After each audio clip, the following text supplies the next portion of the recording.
HarperCollins presents Men of War by Patrick O'Brien. Read by Ronald Pickup. Introduction. Since Britain is an island, it has always needed a navy to keep enemies from coming over the sea to invade it. If there had been an efficient navy in Roman times, neither Caesar nor Claudius could have crossed the Channel. If there had been one in 1066, William would never have been called the Conqueror, and if there had not been one in the Armada year, the British might be speaking Spanish now.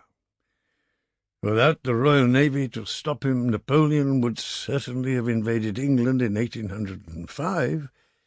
He had 2,293 vessels in the Channel ports, ready to carry 161,215 men and 9,059 horses across, just as Hitler would have done in 1940.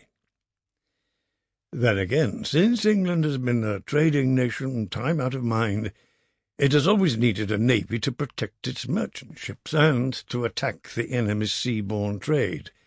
And ever since England became an industrial country as well, unable to produce enough food for its greatly increased population, a navy has been essential to prevent its being starved into surrender.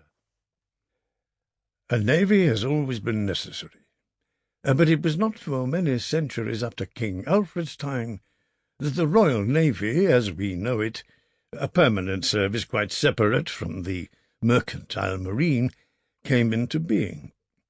The kings generally had some ships of their own, but in war most of the country's naval force was made up of merchantmen, some hired and some provided by such towns as the Cinque Ports, and once the war was over, they went home. They were not real men of war in the sense of being ships specially built and armed for fighting alone. Man is an odd word for a ship, since sailors call all vessels she. But man of war came into the language about 1450, and it has stayed, together with East Indiaman for a ship going to India, or Guineaman for one sailing to West Africa, and many more. Henry VIII had about 50 men of war, and it was he who set up the Admiralty and Navy Board to look after them. Queen Elizabeth I had fewer. Of the 197 English ships that sailed to fight the Spanish Armada, only 34 belonged to her. Charles I had 42, but in the wars of the Commonwealth the number grew so that when King Charles II came into his own again, he had 154 vessels of all kinds. It was at this time that the Navy began to take on its modern shape. Formerly the king had had to keep his ships out of his own pocket, but now the nation paid for them, and now the officers, instead of being sent away when there was no need for them, were kept on half pay. They could make a career of the Navy rather than join from time to time. This did not apply to the men, however. They came aboard, or were brought aboard, by the press gang every time there was a war, and when it was over, they went back to their former ways of making a living.